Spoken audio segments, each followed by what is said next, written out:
Hello and welcome to OSDR Chats. From muscle and bone loss to genetic changes caused by high carbon dioxide levels and oxidative stress, spaceflight affects us in so many ways.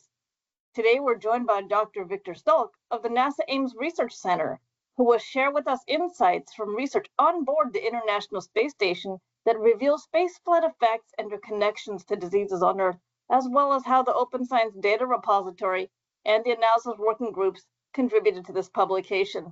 Thanks for joining us today, Dr. Stolc. Could you please highlight the most important finding in this study? Thank you, Jennifer, for the invitation to talk about our exciting study that we published recently this year with the title Metabolic Stress in Space, ROS, or Reactive Oxygen Species-Induced Mutations in Mice Hint at a New Path to Cancer. This was an international effort to map out what happens to mice in just less than 40 days aboard the International Space Station, and we discovered some unanticipated findings that I want to talk to you about today. So with regards to the most significant finding, we discovered a previously undescribed extremely high rate of mutation that we call hypermutation, induced in all the tissues that we studied in the mice that spent less than 40 days aboard the International Space Station. So the mice flown aboard the ISS, or International Space Station, exhibited a dramatic increase in genome-wide somatic mutation, up to 27 times higher mutation rates compared to ground controls. So we had the experiment running in parallel, simultaneously on the International Space Station with a number of mice, and same number were housed on the ground in ambient environment on Earth with respect to gravity and ambient atmospheric conditions. And we simply compared what happens to the genome of these mice while they were flown on the International Space Station. Moreover, we dissected different tissues in the mice and discovered a tissue-specific mutation frequency. In some tissues, the mutation frequency was higher, and each tissue had a distinct mutation frequency. Among the tissues, for example, eye and liver tissues displayed the highest mutation rates, while kidney and muscle tissues showed comparatively lower, but still significant mutation rates compared to the ground control mice. We identified the unique mutations by linking them to metabolic demands and tissue-specific reactive oxygen production. OSDR provided the data in standardized formats. It enabled the computational efficiency, although, some of my team members who are bioinformaticians often say that there's more work in data prep than data analysis, right? And OSDR made that not to be true because the data were in standard formats and we didn't have to invest so much effort into data prepping the data for analysis. So that was very convenient. So I'm very grateful for that service that OSDR provides. And this enabled the computational efficiency on high performance computing systems.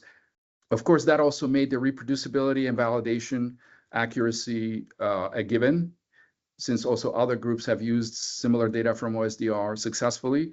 And that kind of bolstered our confidence in the results, because as I said, they were unanticipated. The level of mutation that we detected was so high that we reanalyzed the data many different times, in many different ways and different number of times to be absolutely sure that we're looking at such a high mutation frequency. Because as I said, even lethal doses of radiation have not been detected in this equivalent amount of dose to induce such mutation frequency in mice before, in studies that were carried out by other people over the past.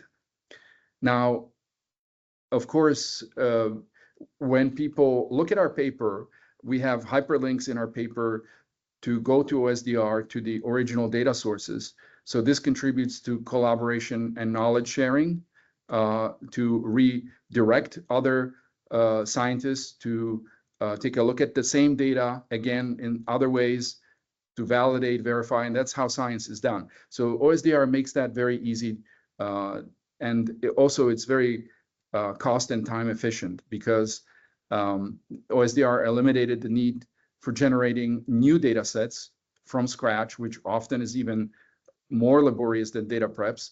And this significantly reduced the time and cost required to perform this comprehensive analysis. And of course, the NASA supercomputer helped quite a bit too. In closing notes, by enabling access to high quality data sets and fostering innovation, OSDR has significantly advanced our understanding of the biological impacts of spaceflight, and its role will remain central as we explore solutions to mitigate these challenges and ensure the safety of astronauts for long duration missions. And hopefully, I'll be talking to you yet again, perhaps even later this year, with some additional data that we are already working on.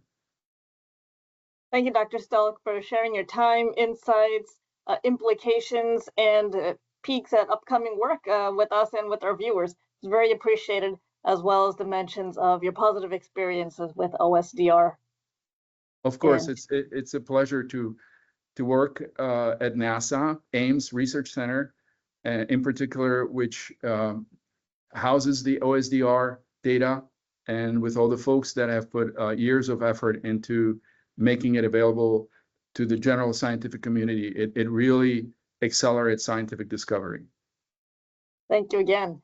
And to our audience out there, you can learn more about this work, how to join the analysis working groups, and access the data sets analyzed in this work with the links provided in the description section below. Thank you and have a wonderful day. Thank you, Jennifer. Have a nice day.